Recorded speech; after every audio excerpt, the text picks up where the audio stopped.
Happy new year వచ్చేసింది జోరుగా, hearty welcome చెప్పేద్దామా హాయిగా.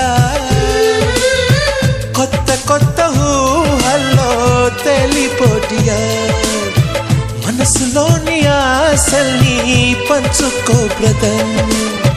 గుండెలోని భావాలు గుప్పుమన్న ఈ వేళ, కదిలల్లే కాలపు కన్నెకి టాటా చెప్పుదామా. జనవరితో అడుగులు వేస్తూ ముందుకి పోదామా.